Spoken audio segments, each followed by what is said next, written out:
ఈ అడవులు నిశ్శబ్దంగా కనిపిస్తాయి, కానీ వీటి గుండెలో ఒక అగ్ని దాగి ఉంది. అది స్వేచ్ఛ కోసం దహించుకున్న అగ్ని. బ్రిటిష్ వారు వచ్చారు.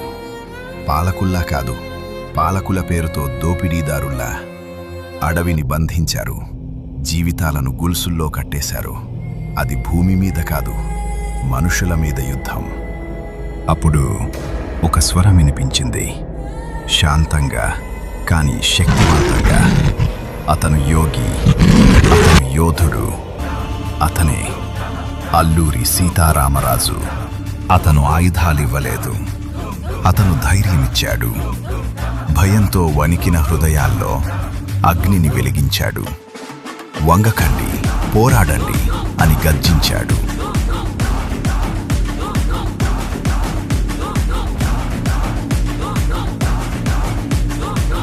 అడవి అతని కోట, చీకటి అతని మిత్రుడు. మెరుపులా దాడి, గాలిలా మాయం.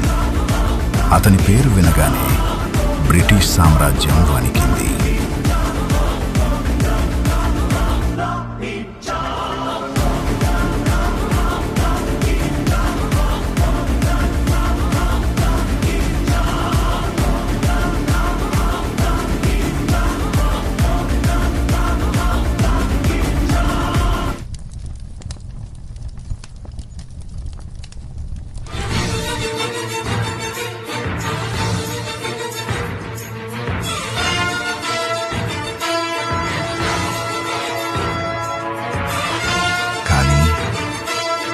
మార్గం సులభం కాదు. బంధించారు అతన్ని, కట్టేశారు శరీరాన్ని, కానీ ఆత్మను కాదు. చివరి క్షణంలో కూడా అతని కళ్ళలో భయం లేదు, కేవలం స్వేచ్ఛ మాత్రమే ఉంది.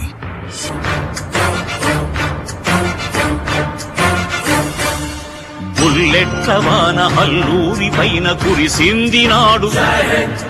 తల తెగిన కాని తల వంచబోడు మన తెలుగువాడు.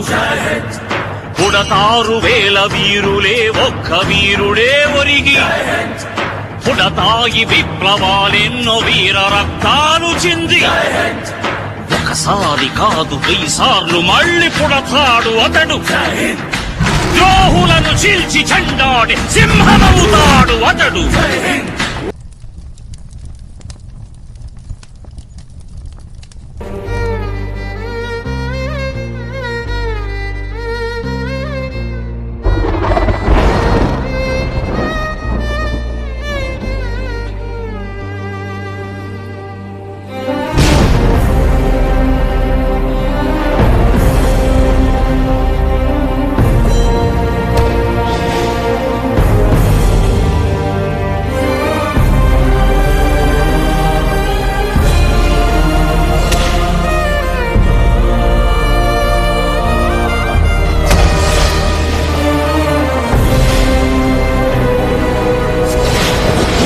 ఒక శరీరాన్ని చంపవచ్చు, కానీ ఒక ఆలోచనను కాదు.